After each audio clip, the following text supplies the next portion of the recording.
I got the email just after midnight in a converted cargo container outside the relay station in Gao. No preamble, no subject that made sense, just, "Let's be grown-ups, Gabe." The message itself was colder than the steel under my boots I've signed. Mason's moved in. Don't come back. 3 sentences. No punctuation. No warmth. I didn't reread it. Didn't need to. The words carved themselves into my chest the first time around. I sat there for a few minutes, holding my tablet like it might still buzz again, correct itself, take it all back. But all it did was reflect my face. Sunburned, unshaven, hollowed out like the rest of the men who got sent places nobody could pronounce. I didn't slam anything, didn't curse. I stood up, walked outside, and stared into the endless red. The wind pushed grit under my eyelids. Somewhere in the distance, a generator coughed. Nothing dramatic happened, except something in me locked into place. Something permanent. At breakfast, Vince handed me a protein bar without a word. "You were up late. Relay go down?" he asked, chewing slow. I nodded. Not at the lie, at the ritual. Guys like Vince didn't push. They left space. I appreciated that more than I could say. "Fixed it," I muttered. He didn't ask what it meant. People always think betrayal hits like an explosion. It doesn't. It's more like a dislocated shoulder, painful but quiet. You feel the pop, the wrongness, and then the long, dull throb that makes everything after harder than it should be. Looking back, Carla had been pulling away for months. Late nights that didn't add up. Yoga classes without the sweat. New passwords. New dresses. New silences. I didn't snoop. I didn't accuse. I just adjusted. Moved valuables to off-site storage.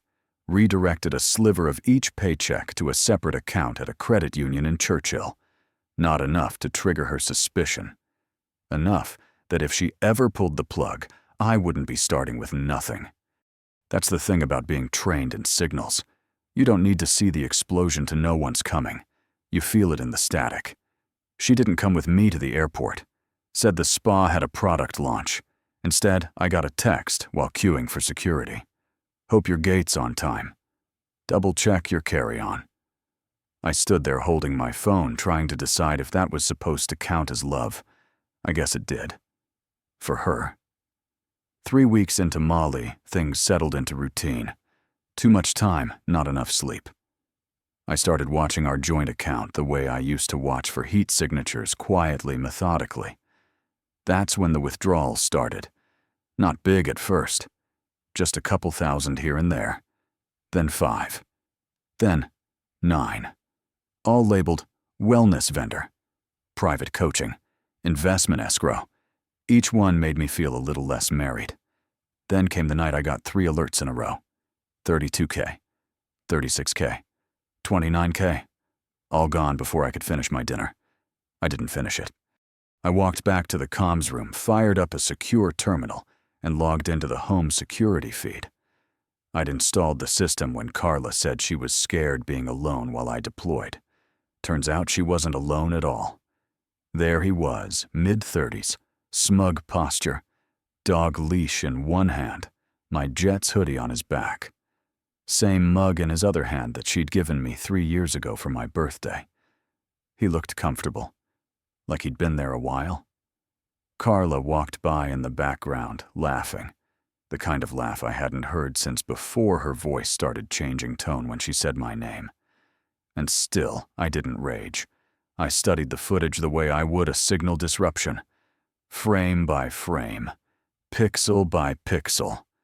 Not looking for confrontation, just gathering data. Because once I understand a system, I know how to collapse it.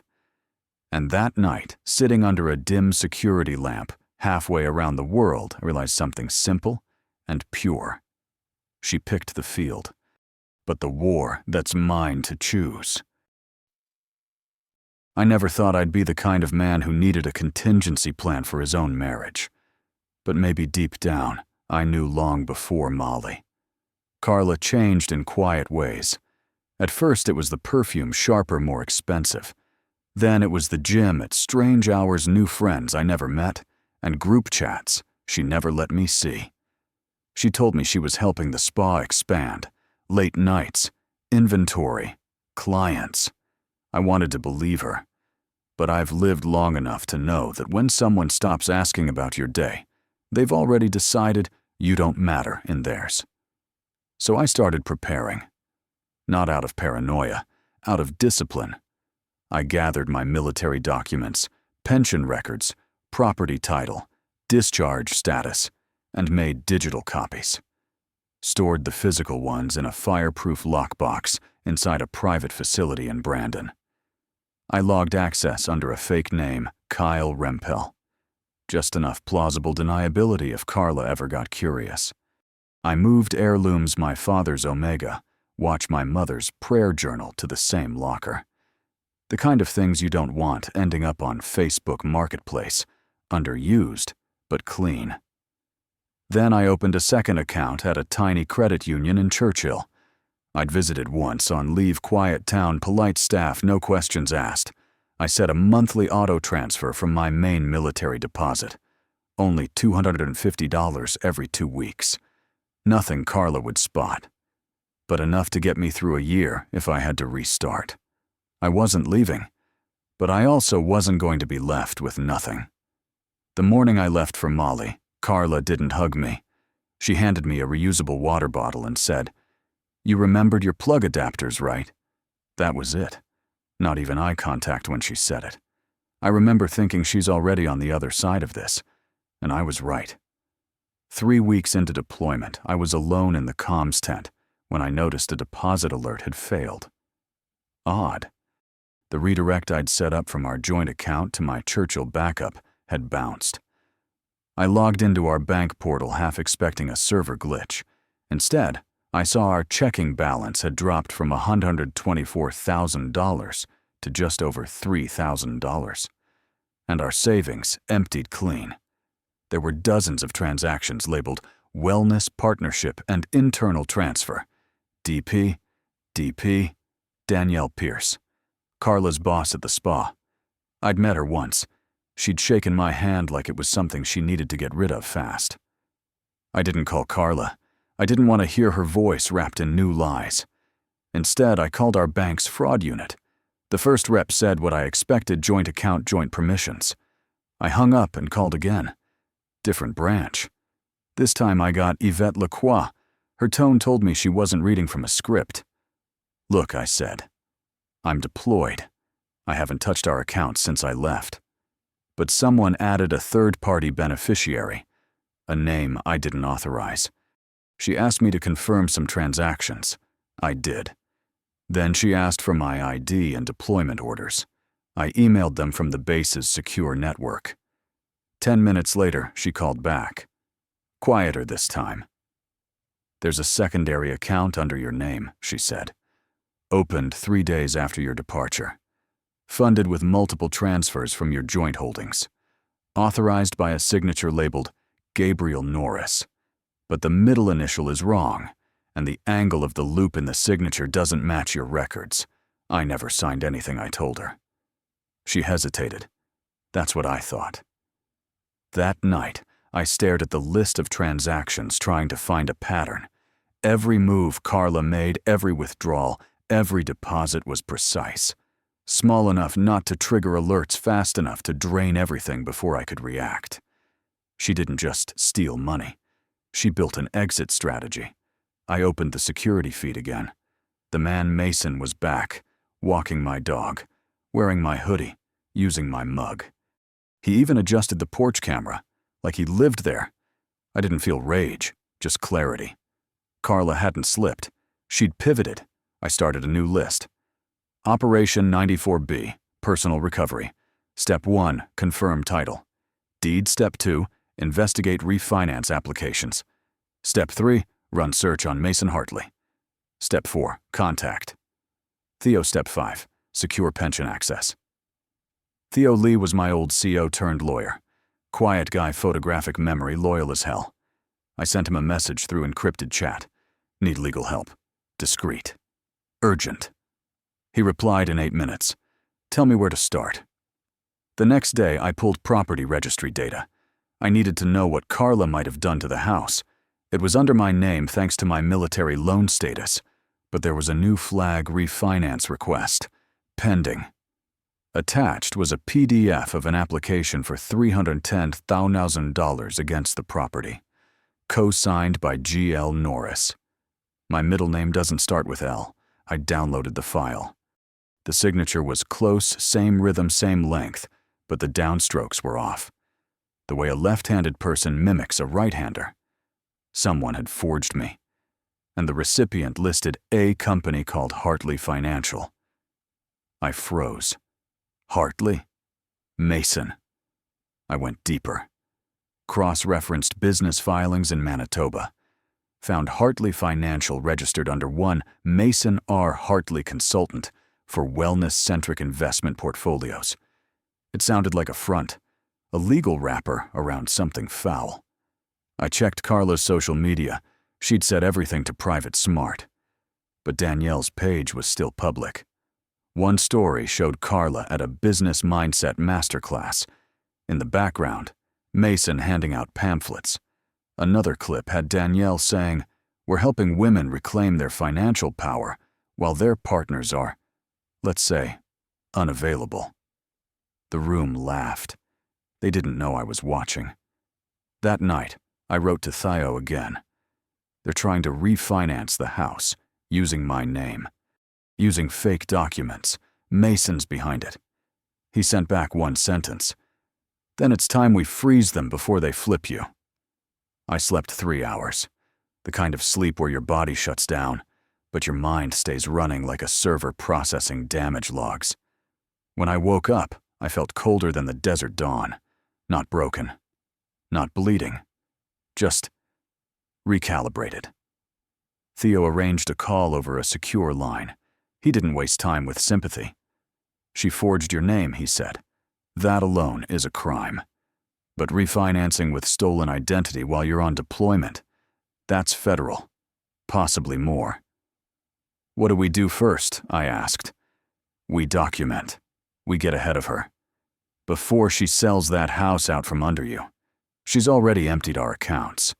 Then it's not just theft. It's strategy. You're dealing with people who've done this before." He said people, not Carla. Like he already knew this wasn't just her. I needed to know who Mason really was. It didn't take long. Theo had access to things Google didn't. Mason Ryan Hartley. 38.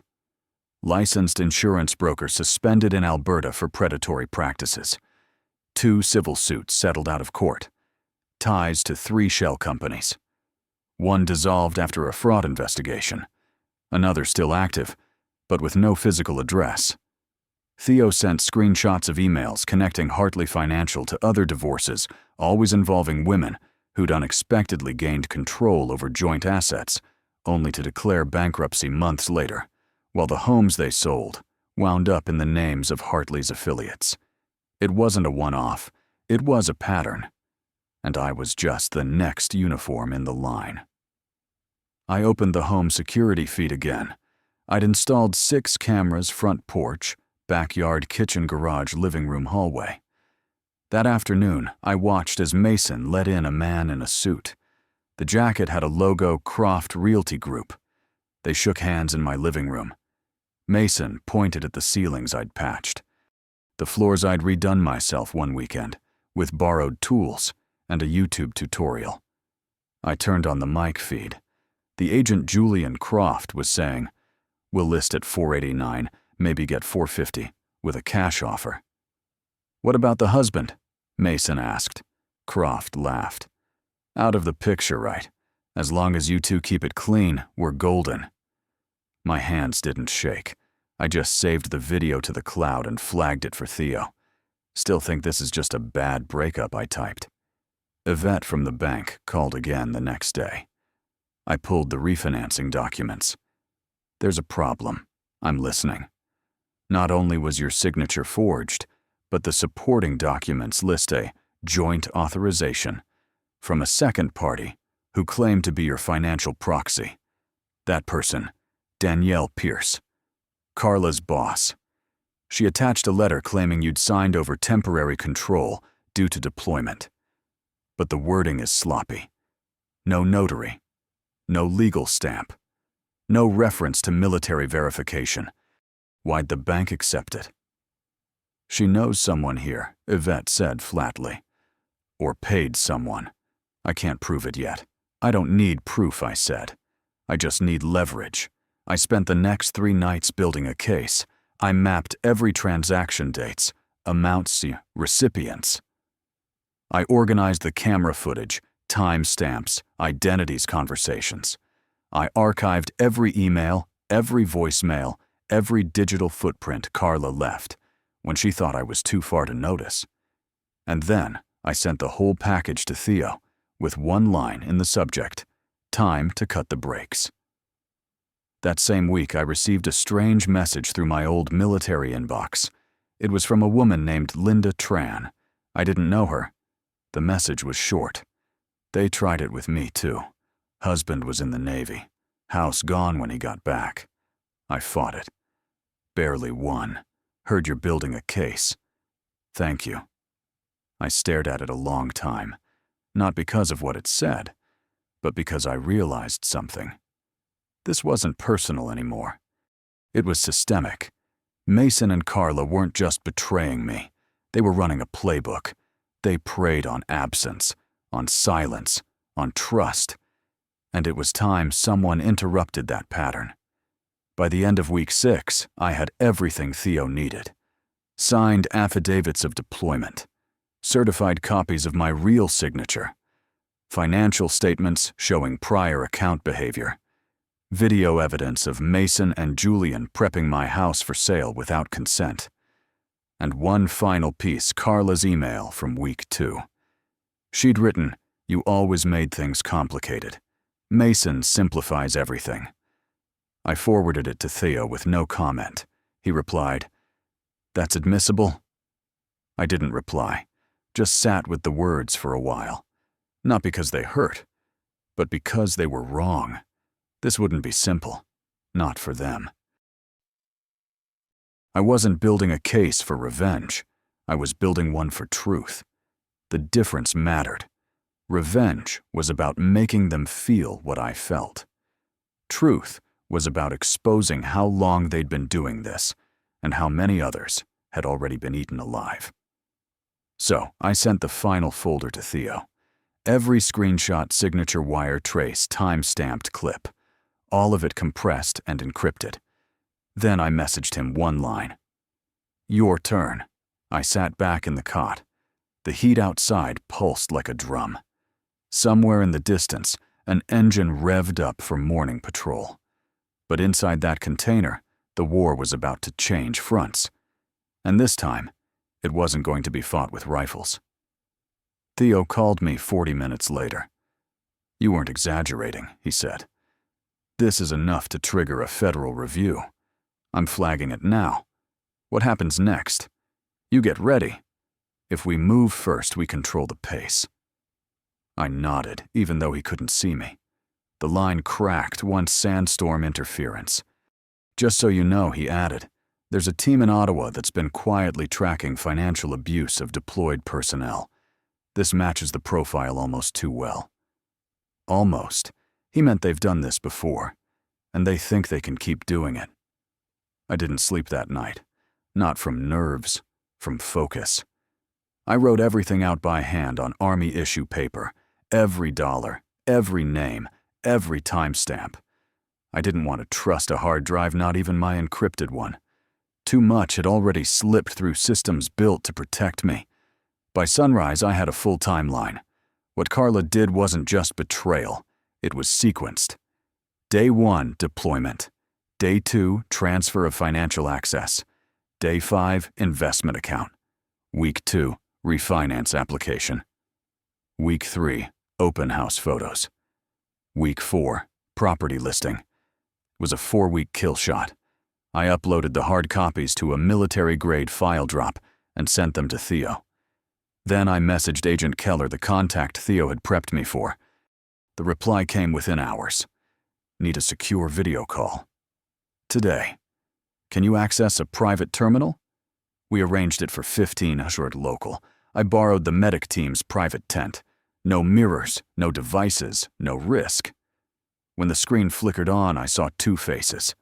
Keller, 40-something, tired eyes, buzz cut gone soft at the edges.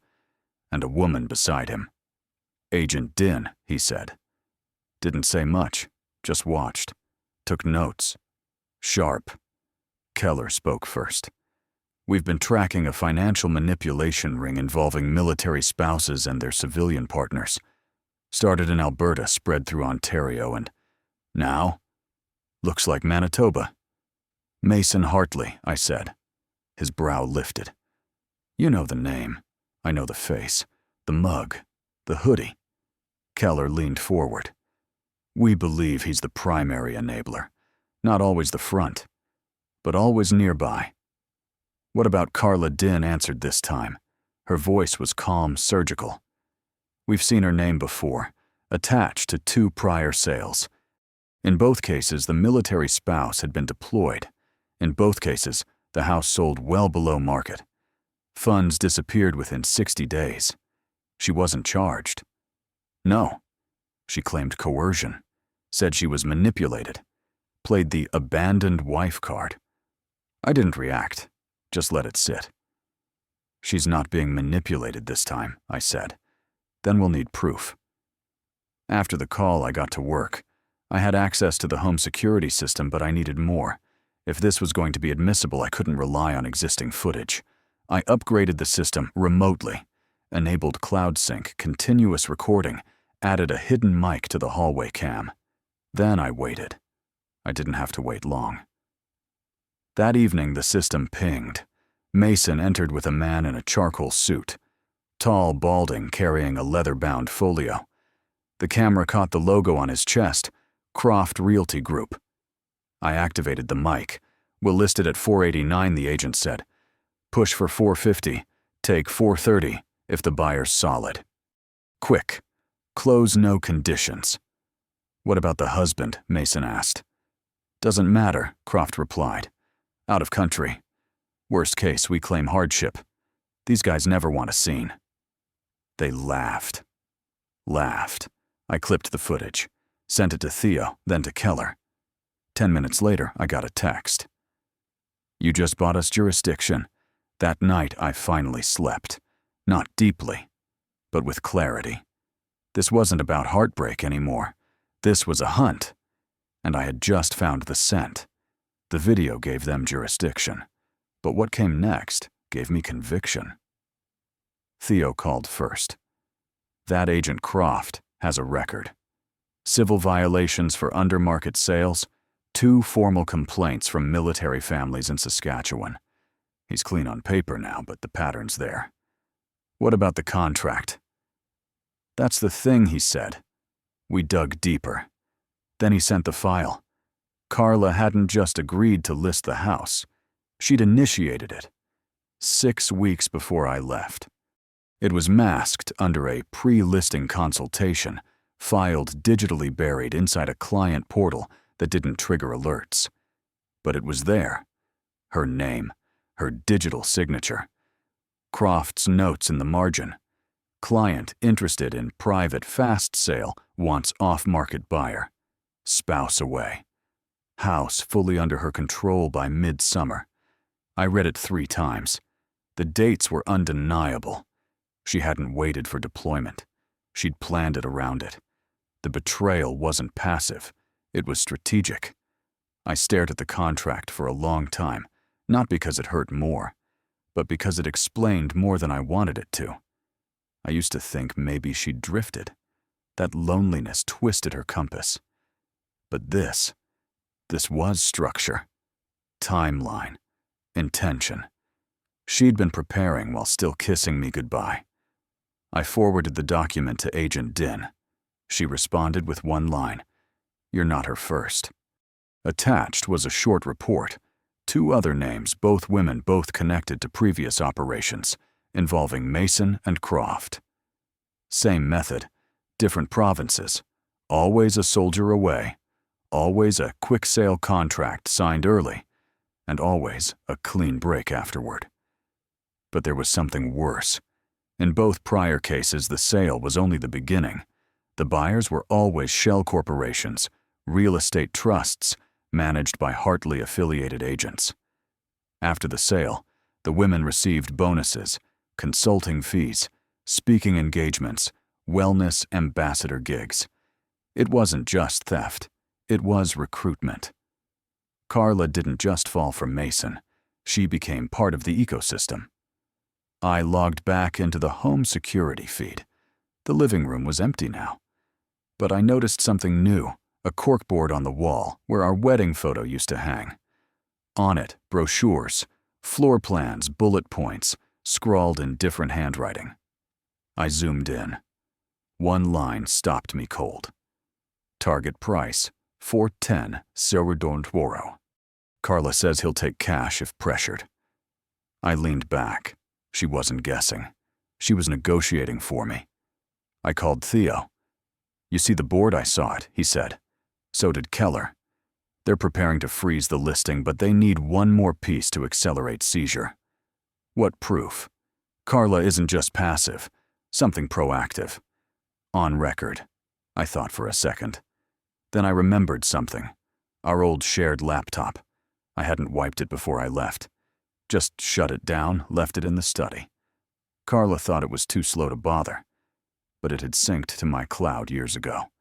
OneDrive, still running.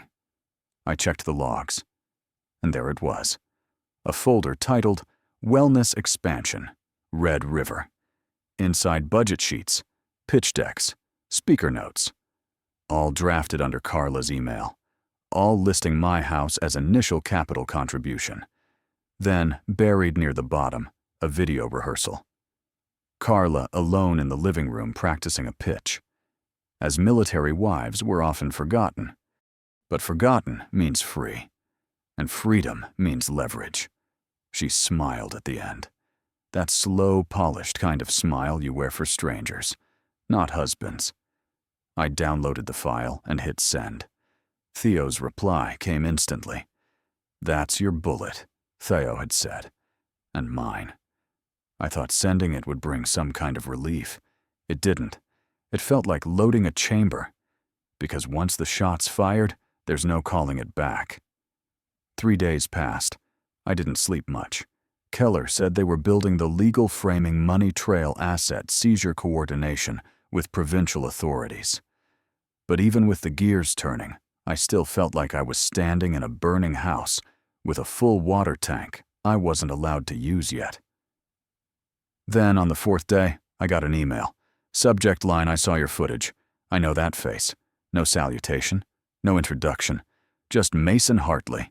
He did it to me, too. My name's Melanie Boyd. I lost my house in 2019. Same method. I want in. Attached was a photo. Mason. Shirtless. In a kitchen that wasn't mine. Arm wrapped around a woman who looked tired in the eyes but still smiled for the lens.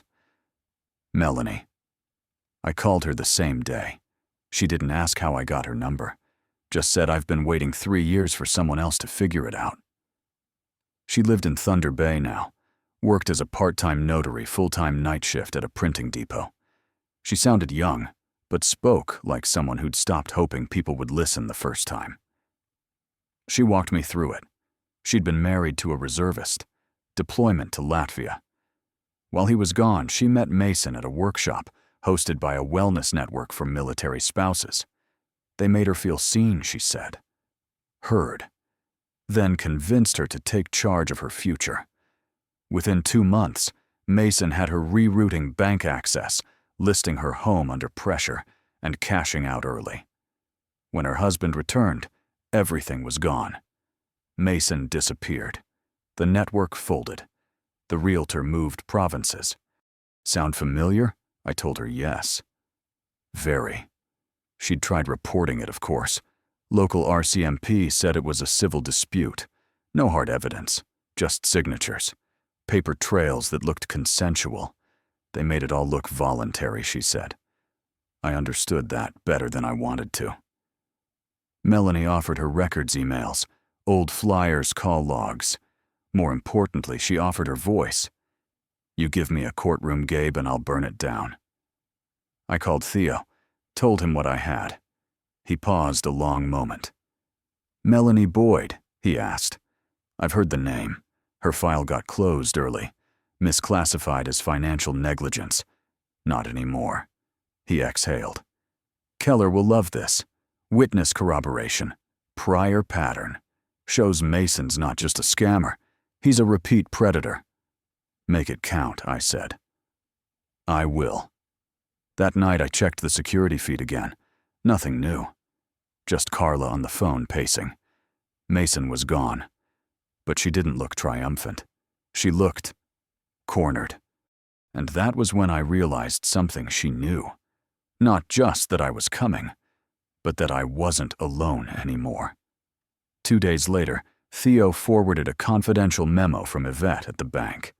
Subject line, internal irregularities. Flagged. At the top was a name I hadn't expected. Lucienne Baird, branch manager, Red River Financial.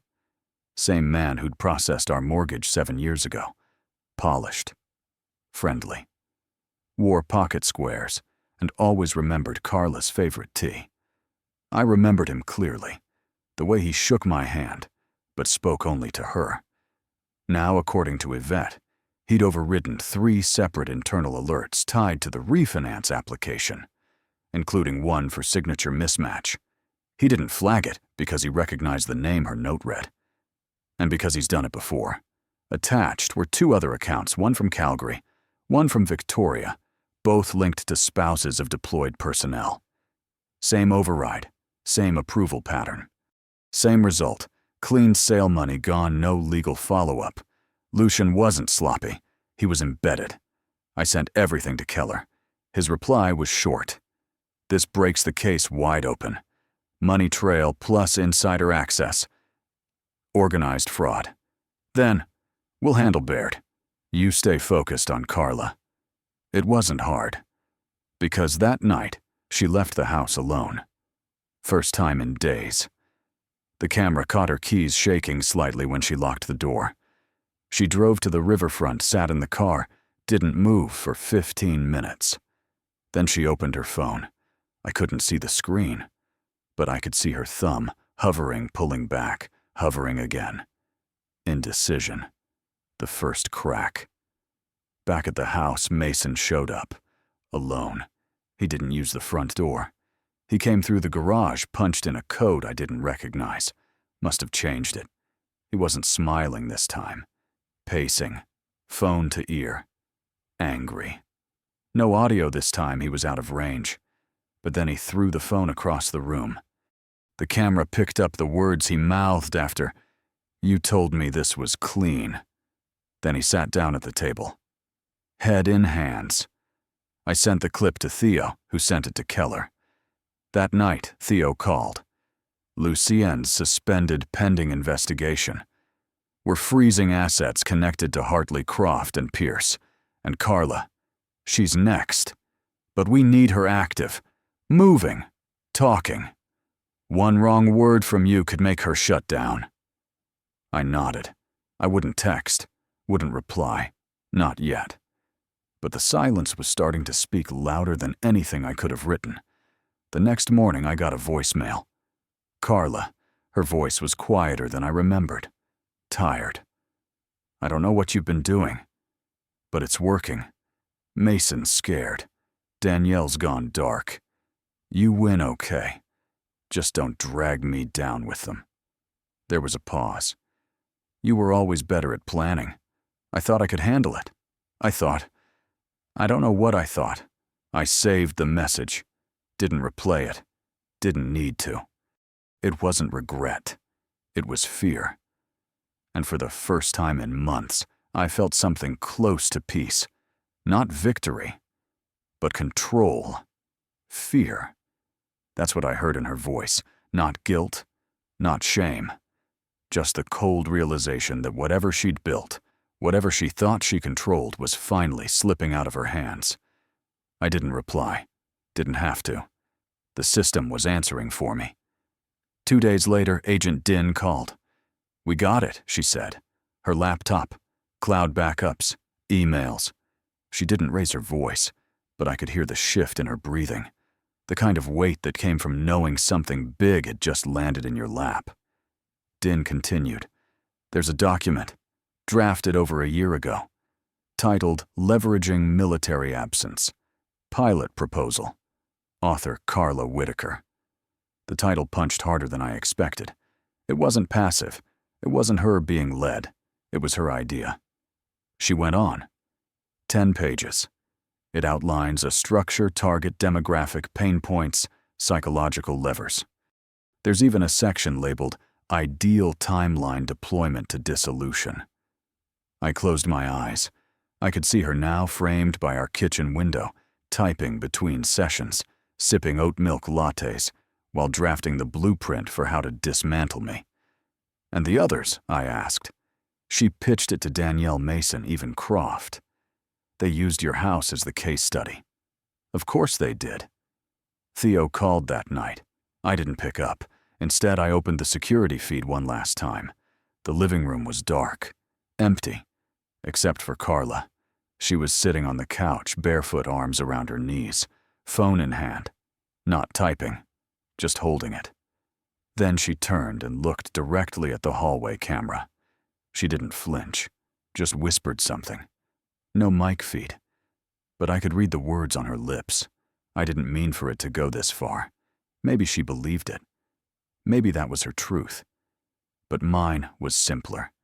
She meant for it to start. Keller sent the warrant approval next morning. Asset freeze. Criminal conspiracy. Wire fraud. Identity theft. Title forgery. 7 names on the list.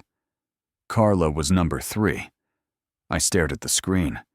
Then I packed my gear. Deployment was ending in 6 days. But I wasn't waiting. On the plane home, I didn't listen to music. Didn't reread the case. I just looked out the window. The clouds rolled like waves, and all I could think was, this isn't the end. It's the point where endings turn into something else. A reckoning. Not just for me, but for every uniform left behind while someone else changed the locks. When we landed, Theo was waiting at the airport.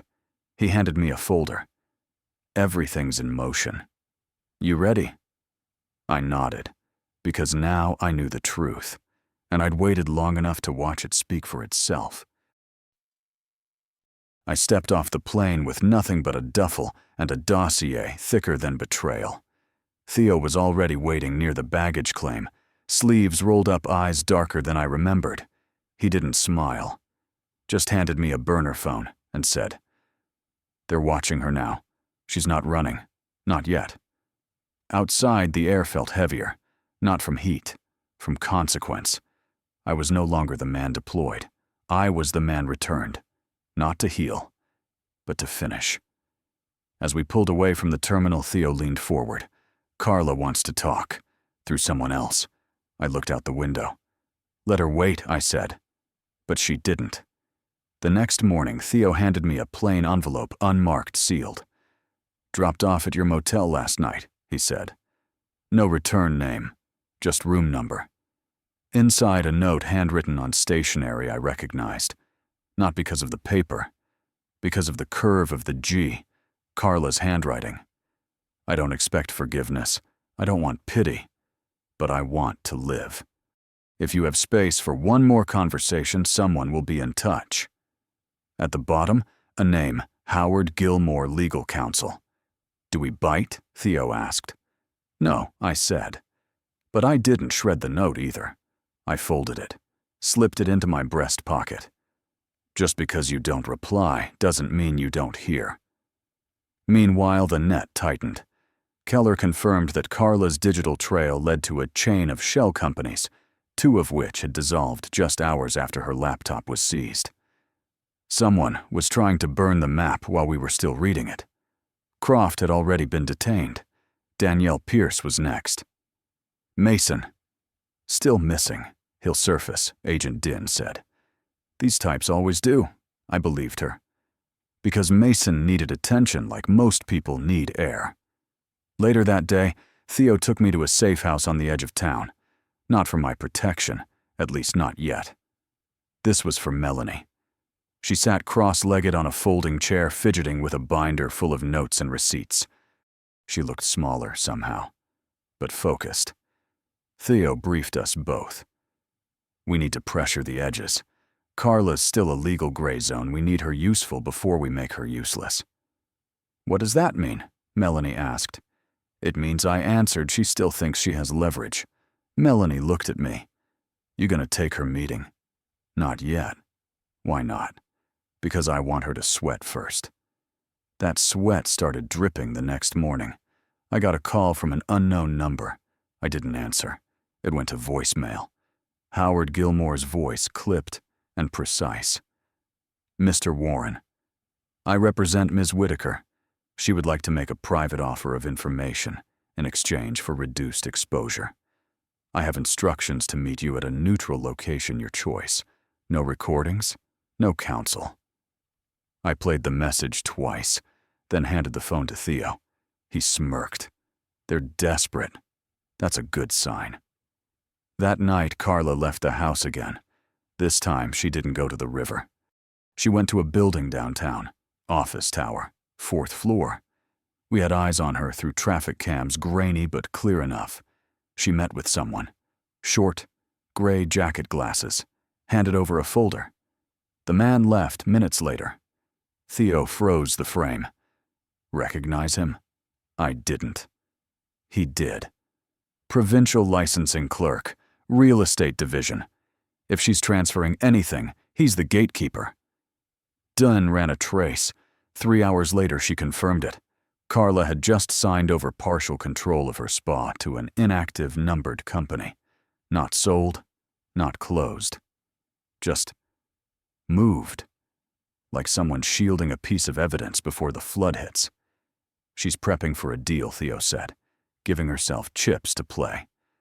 I thought of the letter again. I want to live. It wasn't regret. It was strategy. That night I walked past our old house. Didn't stop. Didn't look too long. Just far enough to see one light still on. And to remind myself, this isn't about getting back. It's about getting clear.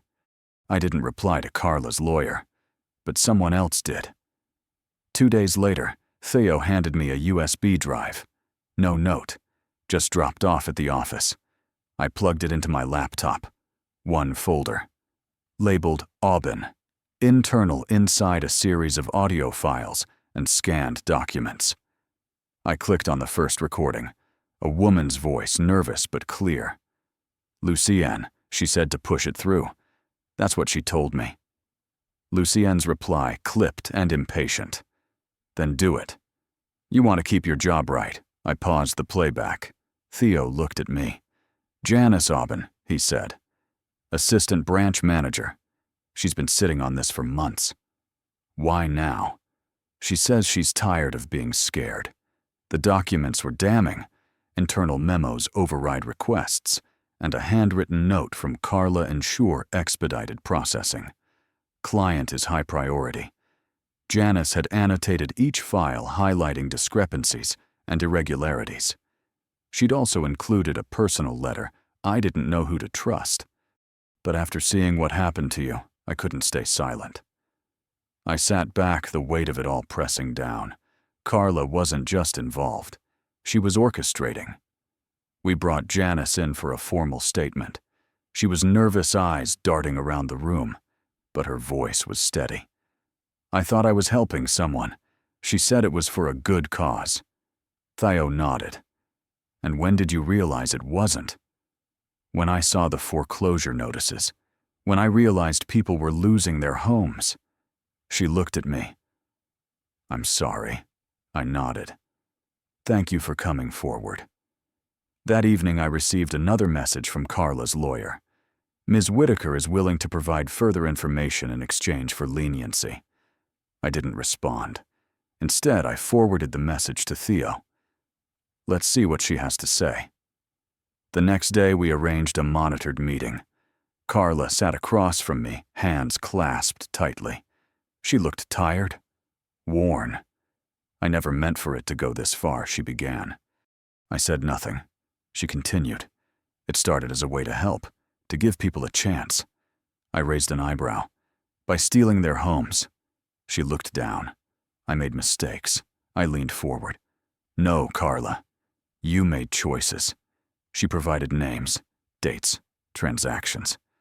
But she held back, avoided implicating herself too deeply. Theo interrupted. We have recordings, documents, testimonies. Carla's eyes widened. I didn't know. I stood up. This isn't about what you didn't know. It's about what you did. As I left the room, Theo caught up with me. She's cracking. I nodded. But not enough. He sighed. We'll keep the pressure on. That night I sat alone listening to the recordings Janice had provided. Each word, each inflection painted a clearer picture. Carla wasn't a victim. She was the architect. And now her empire was crumbling. Carla wasn't a victim. She was the architect. And now her empire was crumbling. But empires rarely fall without resistance. Theo called me into the office early the next morning.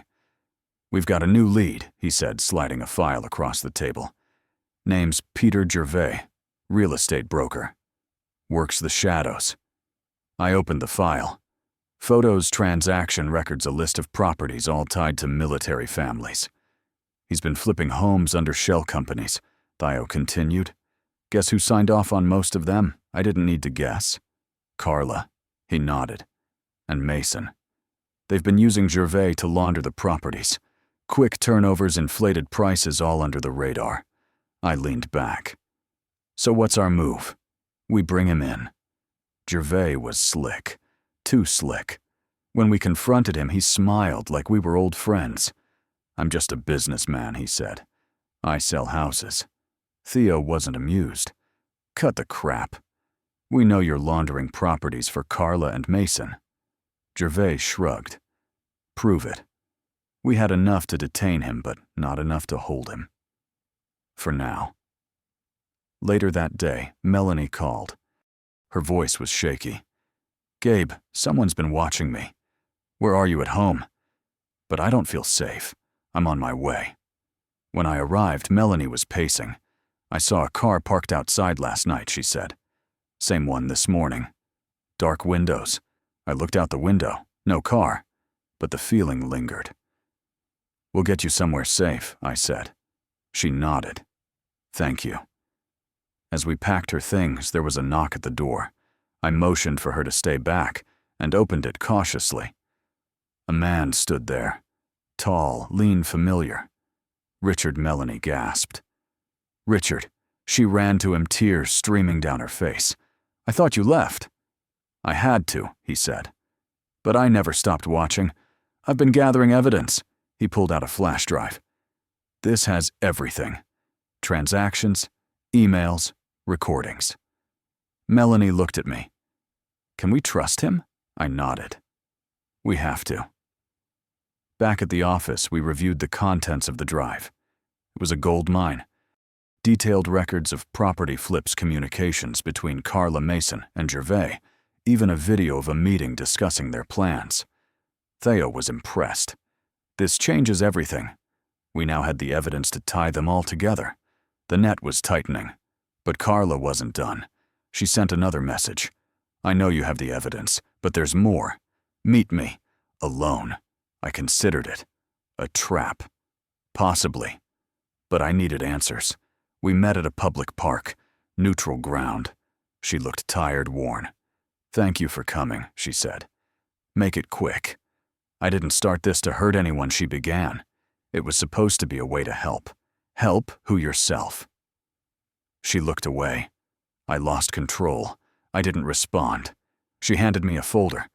Everything I have. Use it. I took it. But I didn't thank her. Back at the office, we reviewed the new information. It corroborated Richard's data. The case was solid. Arrests were made. Carla, Mason, Gervais, all in custody. But the damage was done. Lives uprooted. Trust shattered. Melanie and Richard began to rebuild. Together. As for me, I returned to my unit. But I was changed, wiser, harder, and determined to ensure this never happened again. Carla's empire was crumbling, but the roots ran deeper than we thought. Back at the office, Theo spread out a series of maps and documents. "Take a look at this," he said, pointing to a cluster of red dots on the map. "These are properties flipped by Mason over the past year, 11 cases across 3 provinces. I leaned in the weight of the revelation settling in. He's been busy." Theo nodded. "And he's not alone. We've identified a network of brokers, appraisers, and lawyers, all connected to these transactions." I rubbed my temples. "This isn't just a scam. It's an operation." We brought Carla in for another round of questioning. She looked more composed this time, as if she'd accepted her fate. "I'll talk," she said. "But I want protection." Theo crossed his arms. "Protection from whom?" She hesitated. "From the people higher up, the ones who gave the orders." I leaned forward. "Names." She shook her head. "Not yet."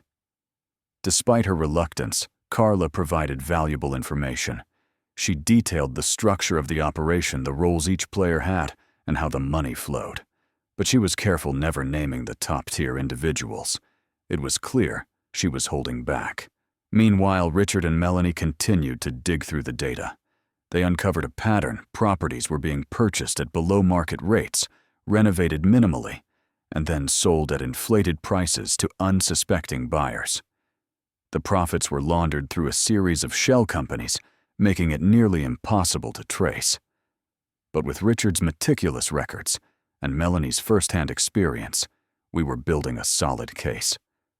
One evening, as I was reviewing the files, my phone buzzed. It was a message from an unknown number. "You're getting too close. Back off." I showed it to Theo. "Threats now." He frowned. "They're desperate." The next day, we received a tip about a warehouse on the outskirts of town. It was supposedly used as a meeting point for the key players. We organized a raid. Inside, we found documents, computers, and a list of names. One stood out: Agent Emery, a federal agent. Theo's eyes widened. This just got bigger. We arranged a meeting with Emery. He was calm, collected, and surprisingly cooperative. "I've been investigating this ring for months," he said. "I was undercover."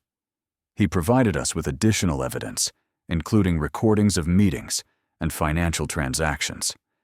With his help, we began to piece together the full scope of the operation. Carla was brought in once more. This time, she seemed genuinely remorseful. "I didn't know it would go this far," she said. I looked at her. "You had choices," she nodded. "And I made the wrong ones." As the arrests were made and the network dismantled, I couldn't help but reflect on the journey. From a simple foreclosure to uncovering a nationwide fraud operation. It was over. But the scars remained. Carla's empire was crumbling, but the roots ran deeper than we thought. Back at the office, Theo spread out a series of maps and documents. "Take a look at this," he said, pointing to a cluster of red dots on the map. "These are properties flipped by Mason over the past year, 11 cases across 3 provinces. I leaned in the weight of the revelation settling in. He's been busy." Theo nodded. "And he's not alone. We've identified a network of brokers, appraisers, and lawyers, all connected to these transactions." I rubbed my temples. "This isn't just a scam. It's an operation." We brought Carla in for another round of questioning. She looked more composed this time, as if she'd accepted her fate. "I'll talk," she said. "But I want protection." Theo crossed his arms. "Protection from whom?" She hesitated. "From the people higher up, the ones who gave the orders." I leaned forward. "Names." She shook her head. "Not yet." Despite her reluctance, Carla provided valuable information. She detailed the structure of the operation, the roles each player had, and how the money flowed. But she was careful never naming the top-tier individuals. It was clear she was holding back. Meanwhile, Richard and Melanie continued to dig through the data. They uncovered a pattern. Properties were being purchased at below-market rates, renovated minimally, and then sold at inflated prices to unsuspecting buyers. The profits were laundered through a series of shell companies, making it nearly impossible to trace. But with Richard's meticulous records and Melanie's first-hand experience, we were building a solid case. One evening, as I was reviewing the files, my phone buzzed. It was a message from an unknown number. "You're getting too close. Back off." I showed it to Theo. "Threats, now." He frowned. "They're desperate." The next day, we received a tip about a warehouse on the outskirts of town. It was supposedly used as a meeting point for the key players. We organized a raid. Inside, we found documents, computers, and a list of names. One stood out: Agent Emery, a federal agent. Theo's eyes widened. This just got bigger. We arranged a meeting with Emery. He was calm, collected, and surprisingly cooperative. "I've been investigating this ring for months," he said. "I was undercover." He provided us with additional evidence, including recordings of meetings and financial transactions. With his help, we began to piece together the full scope of the operation. Carla was brought in once more. This time, she seemed genuinely remorseful. "I didn't know it would go this far," she said. I looked at her. "You had choices," she nodded, "and I made the wrong ones." As the arrests were made and the network dismantled, I couldn't help but reflect on the journey. From a simple foreclosure to uncovering a nationwide fraud operation. It was over. But the scars remained. I sat alone in the office, the overhead light casting a dull glow over the wall-sized map in front of me. Red string traced connections between names, dates, addresses. Each line, each pin, another thread in a web we'd spent weeks unraveling. Carla had started talking, but not all of it. I could feel it. There was another layer. Someone else. A hand behind the curtain. My phone buzzed, breaking the silence. It was Theo. "Gabe," he said. "She wants to meet. Says she's ready to name the person at the top." "Anyone else going?" I asked. "No. Just you." That was her condition. I stared at the map. "Set it up," I said. After the call, I remained seated. Not because I was hesitant, because I already knew. This was the final stretch. The last mask was about to fall. And something told me I wouldn't like the face underneath. I arrived at the detention center just after dawn. The air was crisp, the kind that bites at your skin and reminds you you're alive. Carla was waiting in the interview room, her hands folded neatly on the table, eyes fixed on the door as I entered. She looked different, less defiant, more resigned. The weight of her choices etched into the lines around her eyes. "Thank you for coming," she said softly. I sat across from her, the chair creaking under my weight. "You said you had more to tell." She nodded, sliding a manila envelope across the table. "Everything you need is in there." I opened it, revealing a stack of documents, transaction records, emails, internal memos. At the top was a name that sent a chill down my spine: René Dupuis. "He's the one who orchestrated everything," Carla said. "I was just a pawn."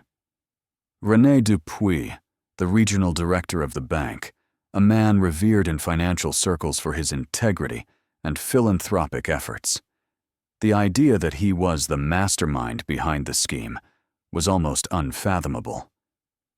"Why now?" I asked. "Because it's over," she replied. "There's no point in protecting him anymore." I studied the documents, each one a nail in the coffin of Dupuis' carefully constructed facade. The evidence was damning. "We'll need your testimony," I said. "You'll have it," she replied. "But I want protection. Witness relocation, new identity, the works." I nodded. "We'll see what we can do." As I left the room, the weight of the revelation settled heavily on my shoulders. The man we were after wasn't just a criminal.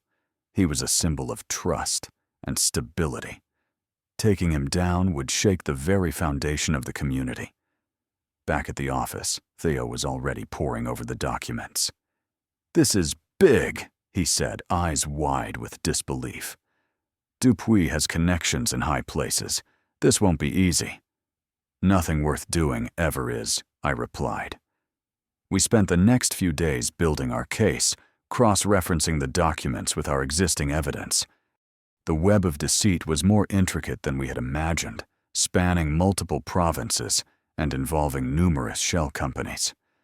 Melanie and Richard joined us, their expertise invaluable in deciphering the complex financial trails. Together, we uncovered a pattern of fraudulent loans, forged documents, and manipulated appraisals, all leading back to Dupuis. As the pieces fell into place, we realized the full extent of the damage. Families had lost their homes, veterans were left destitute, and the trust in the banking system was eroded. We prepared our case meticulously, knowing that taking down someone of Dupuis's stature would require irrefutable evidence. The day of the arrest arrived. We coordinated with federal agents to ensure everything went smoothly. Dupuis was taken into custody without incident, his expression one of disbelief and indignation. The media frenzy was immediate. Headlines screamed of betrayal and corruption, the public reeling from the revelation. In the days that followed, more arrests were made. The network Dupuis had built crumbled, exposing the rot that had festered beneath the surface. Carla's testimony was instrumental in securing convictions, her cooperation earning her a reduced sentence and entry into the Witness Protection Program. As for me, I returned to my work, forever changed by the experience.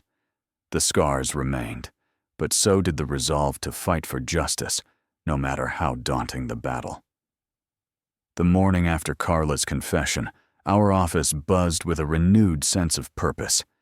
The revelation of René Dupuis as the mastermind had shifted the game entirely. We weren't just dealing with a fraudulent scheme anymore. We were up against a titan of the financial world. Theo paced the room, a cup of coffee in hand. "We need to catch him in the act," he said. "Something irrefutable." Melanie, seated at her desk, looked up. "What if we set up a sting operation, create a scenario where he thinks he's making another deal?" I nodded slowly. We'd need someone to play the part, someone convincing. All eyes turned to Melanie. She hesitated. "Me. You've been through this," I said. "You know the language, the process. He'd believe you." She took a deep breath. "All right. Let's do it." We spent the next few days crafting a believable scenario. Melanie would pose as a widow of a recently deceased veteran looking to invest her inheritance. The bait, a lucrative property deal that would funnel money through Dupuis's network. We set up a fake company complete with a website, business cards, and a paper trail. Every detail was meticulously planned. The meeting was scheduled at a high-end restaurant downtown. Melanie arrived early, wearing a conservative suit and carrying a leather briefcase. A hidden microphone was clipped to her lapel, transmitting the conversation to us in a nearby van. Dupuis arrived on time, exuding confidence. They exchanged pleasantries, and the conversation quickly turned to business. "I understand you're looking to invest," he said. "Yes," Melanie replied. "I want something secure with good returns." He smiled. "I have just the thing." As they discussed the details, Dupuis outlined a plan strikingly similar to the schemes we'd uncovered. Shell companies, offshore accounts, inflated property values. It was all there. We recorded every word. After the meeting, Melanie returned to the van, visibly shaken. "He's good," she said. "He makes it sound so legitimate." Theo nodded. "But we have him now." We compiled the evidence and presented it to the authorities. With Carla's testimony and the recordings, we had a solid case. A warrant was issued for Dupuy's arrest. The next morning, law enforcement raided his office. He was taken into custody without incident, maintaining his composure even as he was led away in handcuffs. The news spread quickly.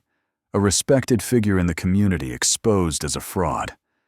As we watched the coverage, Melanie turned to me. "Do you think this will make a difference?" I looked at her.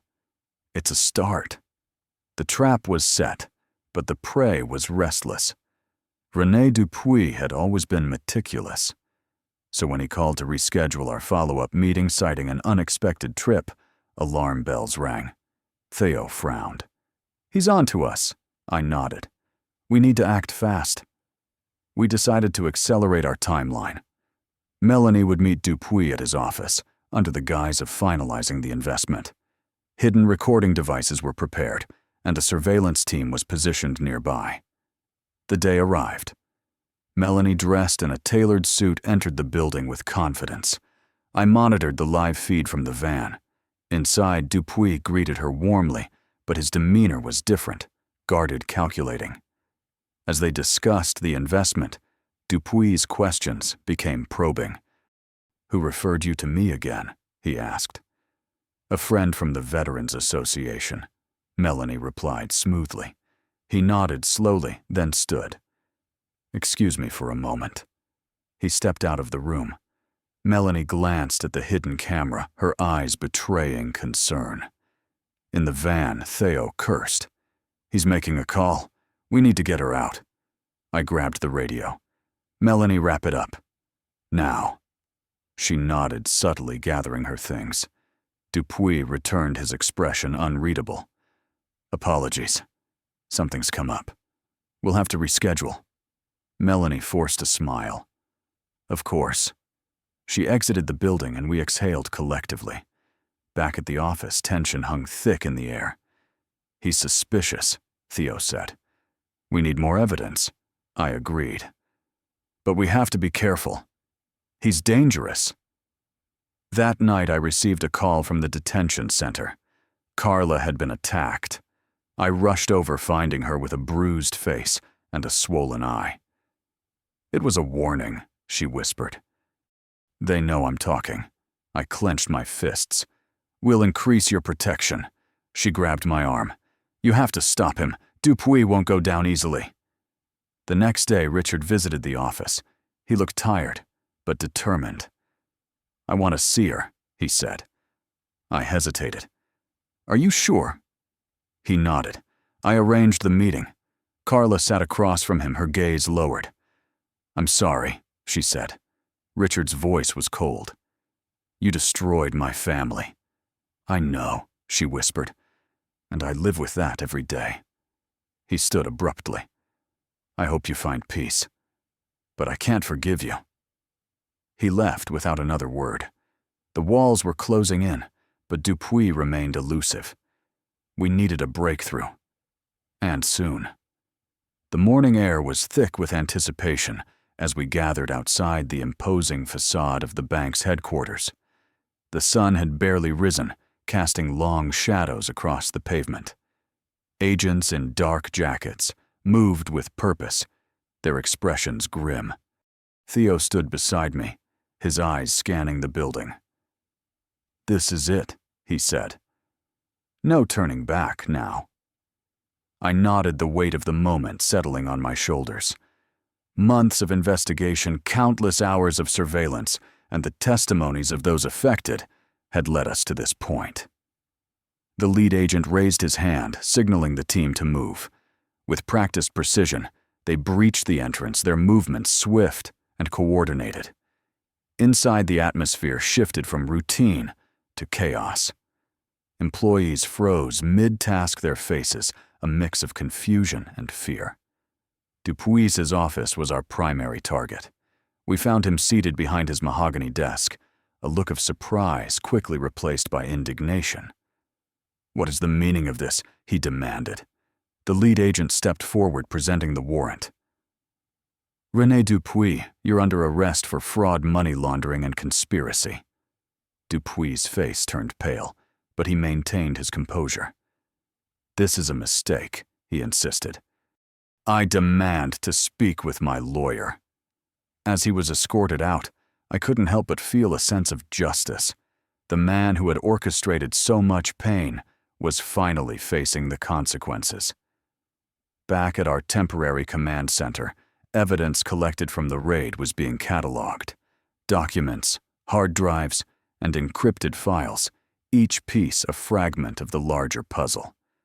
Melanie sifted through a stack of papers, her brow furrowed. "These records confirm the shell companies we've been tracking," she said. "It's all here." Richard approached, holding a USB drive. "This contains emails detailing the entire operation," he said. "Names, dates, transactions, everything." As we pieced together the evidence, the scope of Dupuy's network became clear. It wasn't just a local scheme. It spanned multiple provinces involving a web of accomplices. News of the raid spread rapidly. Media outlets reported the story, and public outrage grew. Victims came forward sharing their experiences and demanding accountability. In the days that followed, more arrests were made. Lawyers, brokers, and appraisers who had facilitated the fraud were taken into custody. The dominoes were falling. Carla, now under protective custody, watched the news coverage with a mix of relief and remorse. "I never thought it would come to this," she said. I looked at her, considering the role she had played. "Your cooperation was crucial," I said, "but the damage can't be undone." She nodded, tears welling in her eyes. "I just hope this brings some closure to the victims." As the legal proceedings began, our team prepared to testify. The courtroom was packed, the atmosphere tense. Dupuy sat at the defense table, his demeanor stoic. But the evidence was overwhelming. Witness after witness recounted their experiences, painting a vivid picture of the deception and betrayal they had endured. When it was my turn, I took a deep breath and stepped forward. "I stand here not just as an investigator," I began, "but as someone who has seen firsthand the devastation caused by greed and manipulation." I detailed the investigation, the evidence we had gathered, and the impact on the victims. As I concluded, I looked directly at Dupuy. "Justice isn't just about punishment," I said. "It's about restoring faith in the system and ensuring this never happens again." The trial continued for weeks, but the outcome was inevitable. Dupuy and his accomplices were found guilty on multiple counts. Sentencing was swift. Dupuy received a lengthy prison term, and restitution was ordered for the victims. As we left the courtroom, a sense of closure settled over our team. The battle had been hard fought, but justice had prevailed. The courtroom buzzed with anticipation as the trial reached its climax. Journalists filled the gallery, their pens poised to capture every word. Victims sat in the pews, their faces a mix of hope and apprehension. René Dupuy sat at the defense table, his demeanor stoic.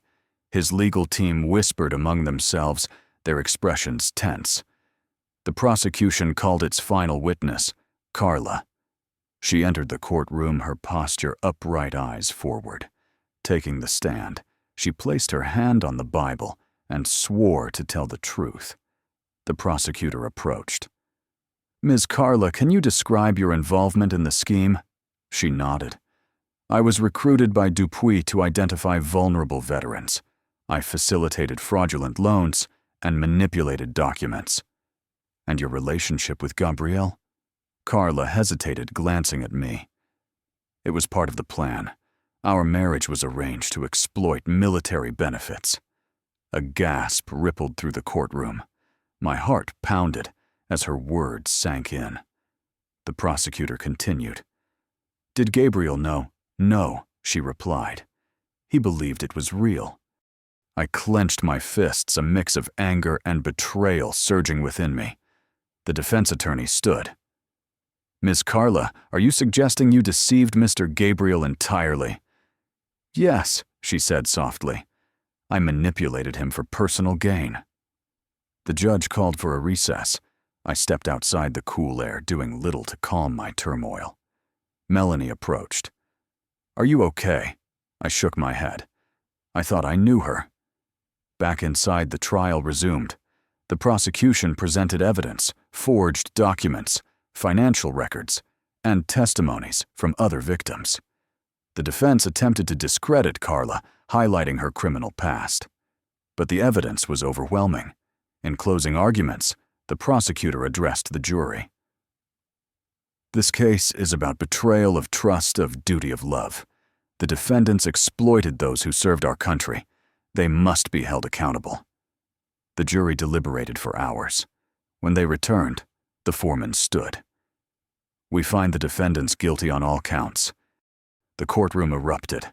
Victims embraced, tears streaming down their faces. Dupuis remained expressionless as he was led away in handcuffs. Outside, Carla approached me. "I'm sorry, Gabrielle, for everything." I looked at her, searching for sincerity. "I hope you find redemption." She nodded, tears in her eyes. As I walked away, I felt a weight lift. Justice had been served, but the scars remained. The gavel's final strike echoed in my mind as I stepped out of the courthouse. The crisp autumn air did little to clear the fog of emotions swirling within me. Reporters clamored for statements, their microphones thrust forward like weapons. I kept my head down, navigating through the throng, each step heavier than the last. Dragonfly editorial.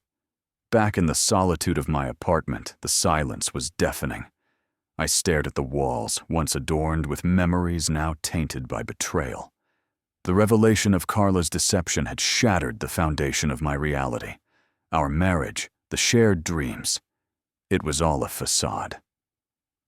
I reached for the photo album on the shelf, flipping through pages of smiles and laughter. Each image now felt like a lie, a cruel reminder of the trust I had misplaced. I closed the album, the weight of the truth pressing down on me. Sleep eluded me that night. I lay awake, grappling with a whirlwind of emotions: anger, sadness, confusion. The woman I had loved, the life we had built, was nothing more than a carefully constructed illusion. As dawn broke, casting a pale light into the room, I knew I had to confront the aftermath. The trial was over, but the journey towards healing had just begun. In the days following the trial, I found myself adrift. The routine that once anchored me had vanished, leaving a void filled with uncertainty. I avoided calls from friends and family, their well-meaning words, unable to mend the fractures within me. I spent hours walking through the city, the familiar streets now seeming foreign. Every corner held memories of Carla, her laughter echoing in my mind, her touch lingering like a phantom. I questioned every moment we had shared, wondering which were genuine and which were part of her charade. One afternoon, I found myself at the Veterans Center. The place had always been a sanctuary, a haven where I could connect with others who understood the weight of service. But now, even there, I felt like an outsider. "Gabe," a familiar voice called out. I turned to see Mike, a fellow veteran and longtime friend. "Haven't seen you around lately," he said, concern etched on his face. I offered a weak smile. "Just needed some time." He nodded, placing a reassuring hand on my shoulder. "We're here for you whenever you're ready." Despite the support, I couldn't shake the feeling of isolation. The betrayal had not only severed my relationship with Carla, but it also fractured my sense of self. I questioned my judgment, my ability to discern truth from deception. Late one evening, as I sat alone in my apartment, a letter arrived. The handwriting was unmistakable Carla's. I hesitated before opening it, unsure if I was ready to face whatever words lay within. "Dear Gabe, I know I have no right to ask for your forgiveness, but I need you to understand. What began as a manipulation turned into something real. I did love you, in my own flawed way. I'm sorry for the pain I've caused. Carla. I read the letter multiple times, each reading stirring a different emotion. Anger, sorrow, confusion. Her words offered no solace, only more questions. In the following weeks, I began the arduous process of rebuilding. I sought therapy, confronting the trauma and betrayal head-on. I reconnected with friends and family, allowing their support to guide me through the darkness. Gradually, I found solace in small routines, morning runs, journaling, volunteering at the Veterans Center. These activities provided a semblance of normalcy, a foundation upon which I could reconstruct my life. One day, while organizing a community event at the center, I met Sarah, a fellow volunteer. Her warmth and genuine nature were a breath of fresh air. We spent hours discussing our shared experiences, finding comfort in each other's company. As our friendship blossomed, I felt a glimmer of hope. Perhaps in time, I could open my heart again. The scars would remain, but they would no longer define me. The journey towards healing was far from over, but I had taken the first steps. With each passing day, I reclaimed pieces of myself, forging a new path grounded in truth and resilience. A week after the trial, I received an unexpected call from Janice, the sister of a fellow veteran who had been ensnared in Dupuy's scheme. We agreed to meet at a quiet cafe downtown. Janice arrived with a small envelope in hand. "I found this among my brother's belongings," she said, sliding it across the table. "It's addressed to you." I opened the envelope to find a letter, dated 2014, written in Carla's handwriting. My hands trembled as I unfolded the paper. "Dear Gabe, by the time you read this, I may no longer be a part of your life. I need to confess something that has weighed heavily on me. Our marriage began as a means to an end, a calculated move to access military benefits. But somewhere along the way, I fell for you. Truly. I'm sorry for the deception. You didn't deserve it. Carla." I read the letter multiple times, each word piercing deeper than the last. The revelation that our relationship had been orchestrated from the start was a blow. Yet her admission of genuine feelings added a layer of complexity I wasn't prepared for. Proof Dwafai Wikipedia. Lighthouse Translations Planoi for. Janice watched me silently, her eyes filled with empathy. "I thought you should know," she said softly. "Thank you," I replied, folding the letter carefully and placing it back into the envelope. That night, sleep eluded me. I sat by the window, the city lights flickering like distant stars, contemplating the tangled web of truth and lies that had defined my recent past. In the days that followed, I began to confront the reality of my situation. The betrayal, while painful, had also unveiled truths that forced me to reevaluate my life. I realized that holding on to anger would only hinder my healing. I decided to visit the cabin my parents had left me in the Laurentians, a place untouched by the chaos of recent events. The serenity of the woods offered a solace I hadn't felt in months. One morning, while organizing old boxes, I stumbled upon a photo album from my military days. Flipping through the pages, I saw images of camaraderie, purpose, and a version of myself that seemed distant, yet familiar.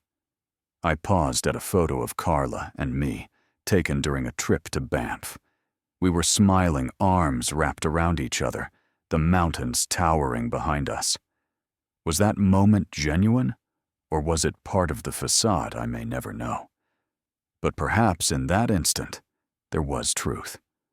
As I sat on the porch, the crisp mountain air filling my lungs, I felt a sense of release. The past would always be a part of me, but it didn't have to define me. I took out Carla's letter, read it one final time, and then set it aflame in the fire pit. The paper curled and blackened, the ashes rising into the sky, carried away by the wind. It was time to let go. The cabin stood silent amidst the Laurentian pines, its weathered facade a testament to time and resilience. Inside, dust danced in the shafts of sunlight filtering through the windows. I set down my duffel bag, the familiar creak of the floorboards beneath my feet, evoking memories of summers past. I spent the first few days in solitude, chopping wood, repairing the porch, and reacquainting myself with the rhythms of nature. The physical labor was therapeutic, each swing of the axe a release of pent-up emotion. One evening, as the sun dipped below the horizon, I sat on the porch with a cup of coffee, the aroma mingling with the scent of pine. The tranquility of the surroundings offered a stark contrast to the turmoil that had consumed my life. I retrieved Carla's letter from my bag, unfolding it carefully. Her words, once a source of pain, now felt distant, like echoes from another lifetime. I read it one final time, then set it aflame in the fire pit. The paper curled and blackened the ashes rising into the night sky. As I watched the embers fade, I felt a sense of release. Forgiveness, I realized, wasn't about absolving Carla of her actions. It was about freeing myself from the grip of anger and resentment. In the days that followed, I began to find peace.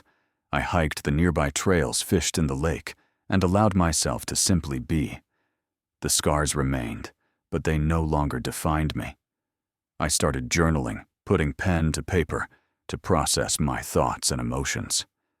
Writing became a form of therapy, a way to make sense of the chaos. One morning, I received a call from Mike, a fellow veteran.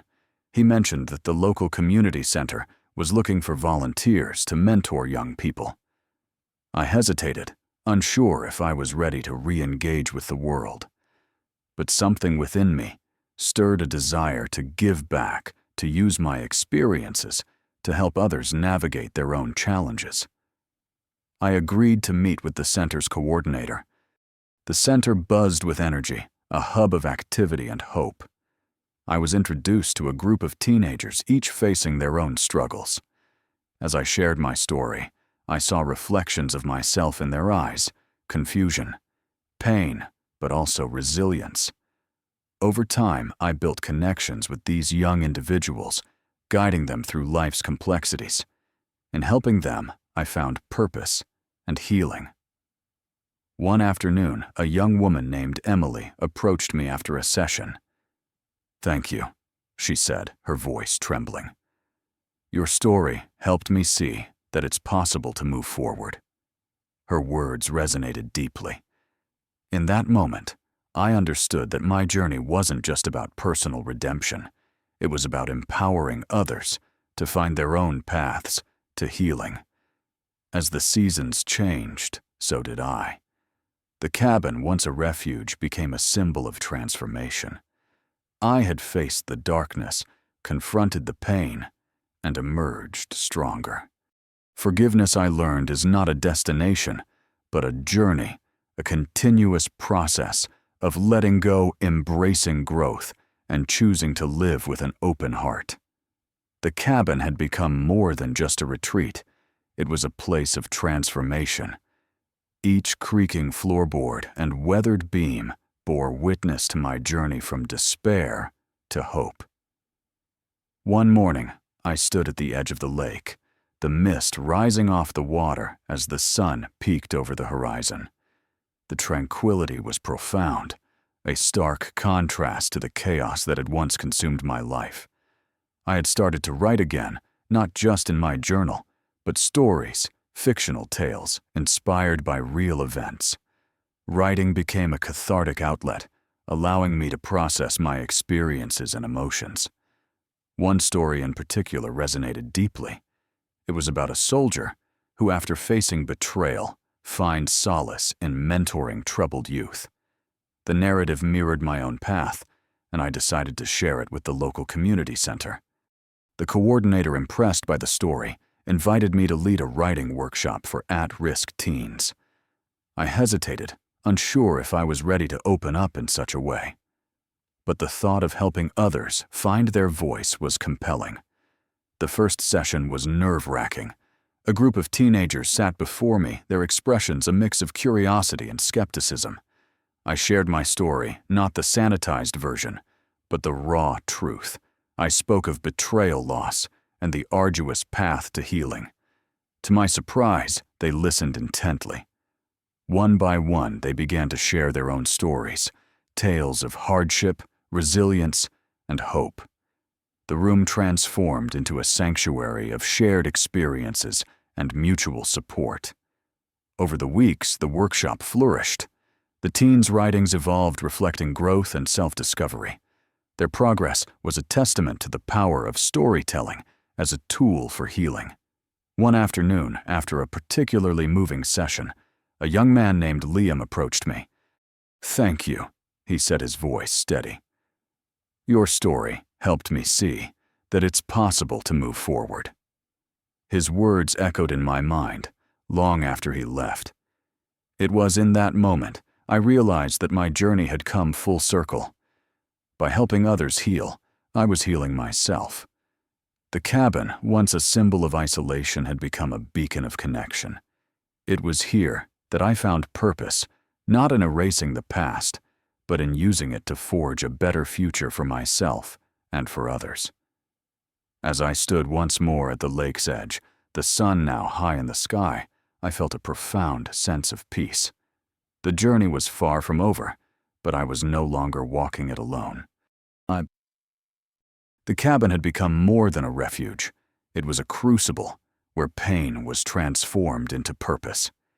Each creaking floorboard and weathered beam bore witness to my journey from despair to hope. One crisp morning, I stood at the edge of the lake, the mist rising off the water as the sun peeked over the horizon. The tranquility was profound, a stark contrast to the chaos that had once consumed my life. I had started to write again, not just in my journal, but stories, fictional tales inspired by real events. Writing became a cathartic outlet, allowing me to process my experiences and emotions. One story in particular resonated deeply. It was about a soldier who, after facing betrayal, finds solace in mentoring troubled youth. The narrative mirrored my own path, and I decided to share it with the local community center. The coordinator, impressed by the story, invited me to lead a writing workshop for at-risk teens. I hesitated, unsure if I was ready to open up in such a way. But the thought of helping others find their voice was compelling. The first session was nerve-wracking. A group of teenagers sat before me, their expressions a mix of curiosity and skepticism. I shared my story, not the sanitized version, but the raw truth. I spoke of betrayal loss and the arduous path to healing. To my surprise, they listened intently. One by one, they began to share their own stories, tales of hardship, resilience, and hope. The room transformed into a sanctuary of shared experiences and mutual support. Over the weeks, the workshop flourished. The teens' writings evolved, reflecting growth and self-discovery. Their progress was a testament to the power of storytelling as a tool for healing. One afternoon, after a particularly moving session, a young man named Liam approached me. "Thank you," he said, his voice steady. "Your story helped me see that it's possible to move forward." His words echoed in my mind long after he left. It was in that moment I realized that my journey had come full circle. By helping others heal, I was healing myself. The cabin, once a symbol of isolation, had become a beacon of connection. It was here that I found purpose, not in erasing the past, but in using it to forge a better future for myself and for others. As I stood once more at the lake's edge, the sun now high in the sky, I felt a profound sense of peace. The journey was far from over, but I was no longer walking it alone. If you've made it this far, thank you. Sharing my story has been both cathartic and daunting. But if it resonates with even one person, it's worth it. Betrayal cuts deep. It shatters trust distorts reality, and leaves scars that may never fully fade. But healing is possible. It begins with acknowledging the pain, seeking support, and allowing oneself the grace to move forward. If you're grappling with the aftermath of deception, know that you're not alone. Reach out to friends, family, professionals. Speak your truth even if your voice trembles. There's strength in vulnerability. Consider sharing your journey. Whether through writing art or conversation, your experiences can illuminate the path for others navigating similar darkness. In our shared stories, we find connection, understanding, and hope. Remember, forgiveness isn't about condoning the hurt inflicted upon you. It's about liberating yourself from the chains of resentment. It's a gift you give to yourself. As I continue to rebuild, I invite you to embark on your own journey of healing. Embrace the process, cherish the progress, and hold on to hope. Thank you for walking this path with me. Together, we can transform pain into purpose.